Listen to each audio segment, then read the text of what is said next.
मित्रांनो, जिने आयुष्यभर मुस्लिम द्वेष केला, शेवटी मुस्लिमाला सुपारी देऊन स्वतःच्या प्रेमीची हत्या केली. दोघांच्या वयामध्ये सुद्धा अंतर. तिचं नाव पूजा पांडे, जी महामंडलेश्वर आहे, साध्वी आहे. पूजा पांडेचे वडील सिनियर प्राध्यापक होते. अभिषेकच्या घरामागेच त्यांचं घर होतं, पण नोकरीनिमित्त ते अलीगडला राहत होते. कधी कधी पूजाचे वडील प्राध्यापक असणारे गावाकडे यायचे. एका मध्यस्थाच्या मार्फत अभिषेकच्या वडिलांनी पूजाच्या वडिलांची भेट घेतली आणि सांगितलं की माझ्या मुलाला तुमच्यासोबत जर ठेवलं तर त्याचं करिअर बनेल, आणि ते तयार झाले. पूजाच्या वडिलांनी स्वतःच्या गाडीत बसवून अभिषेकला अलीगडला नेलं. एक 6.5 वर्षापूर्वीची ही गोष्ट, म्हणजे 2018 ते 2019ची ही गोष्ट. पूजाच्या वडिलांनी अभिषेकचं ॲडमिशन अंबाला येथे गॅलेक्सी युनिव्हर्सिटीमध्ये केलं, परंतु जास्त वेळ अभिषेक हा अलीगडमध्येच राहत होता, पूजाच्या घरी. पूजाच्या वडिलांमुळे त्याला कॉलेजमध्ये हजेरी परीक्षा यासाठी अडचण येत नव्हती. या दरम्यानच्या काळामध्ये कधीतरी अभिषेक गावाकडे यायचा. पूजाच्या घरामध्येच राहत असताना जास्त वयाची पूजा, जी साध्वी आहे, जी ऑलरेडी मॅरिड आहे, महामंडळेश्वर आहे, तिने अभिषेक सोबत संबंध निर्माण केले. यानंतर ती एवढी आहारी गेली की ती अभिषेक शिवाय राहू शकत नव्हती. दोघांच्या अफेअरच्या चर्चा अभिषेकच्या घरापर्यंत पोहोचली होती. 10 डिसेंबर 2024ला अभिषेकचा लहान भाऊ आशिष गुप्ताचं लग्न होतं. त्यावेळेस भगव्या वस्त्रामध्ये असणारी पूजा पिंक ड्रेस घालून आली होती आणि अभिषेकचा ड्रेस सुद्धा पिंकच होता. दोघांनी एकत्र डान्स केला. त्यावेळेस घरच्यांना खात्री झाली की दोघांचं लफडं आहे. पूजा अगोदरपासून मॅरिड होती, 2 मुलांची आई. साध्वी महामंडलेश्वर झाल्यामुळे तिचा नवरा अशोक पांडे तिला माता म्हणायचा. लक्षात ठेवा, त्यांनी तलाक सुद्धा केला होता. पूजा अखिल भारतीय हिंदू महासभेची राष्ट्रीय सचिव आहे आणि तिचा पती त्याच महासभेचा राष्ट्रीय प्रवक्ता आहे.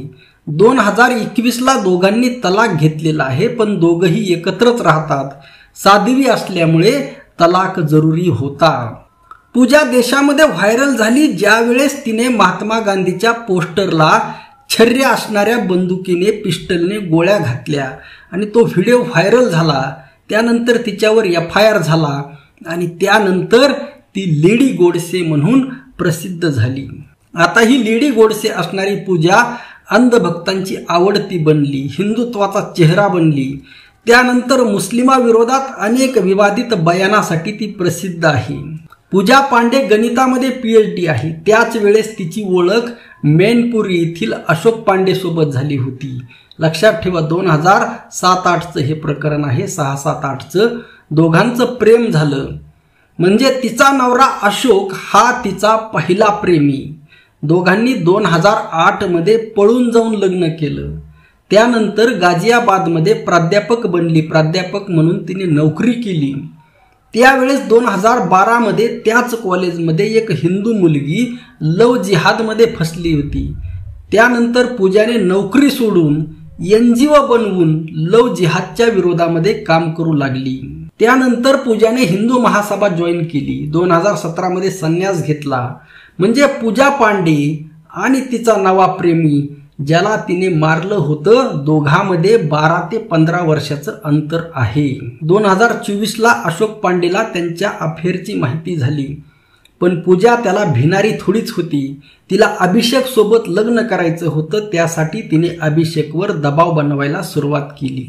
पूजाने इन्कमसाठी एक मंदिरही सुरू केलं होतं. त्यासाठी अभिषेकच्या वडिलांनी 5 लाखाचा चंदा सुद्धा दिला होता.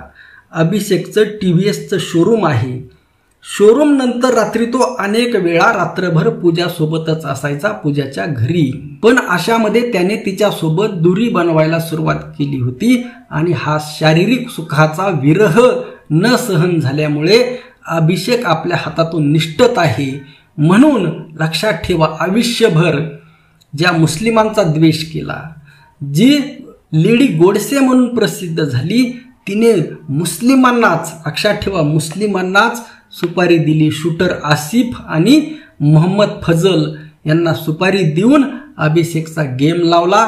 या शूटरने 26 सप्टेंबर रोजी रात्री 9 वाजता बसमध्ये तिचा प्रेमी अभिषेक याची गोळ्या झाडून हत्या केली। मित्रांनो, हे आहे अंधभक्तांच्या आम्हाचं वास्तव। लक्षात ठेवा, हे आहे यांचं हिंदुत्व आणि यांना संरक्षण देण्याचं, डायरेक्ट इनडायरेक्ट संरक्षण देण्याचं काम सरकार करत आहे।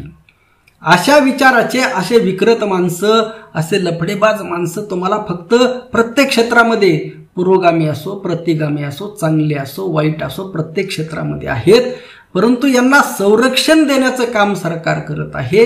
हे सगळ्यात विशेष आहे आणि हे बोलल्याप्रमाणे वागत नाहीत, विकृत पद्धतीने वागतात। हे सर्वात महत्त्वाचं आहे, नीट समजून घ्या आणि आपलं मत नक्की कळवा। लक्षात ठेवा, अंधभक्तांचे डोळे हे ऐकून उघडणार नाहीत। रामकृष्ण हरी, जय जगद्गुरु, जय शिवराय, जय भीम।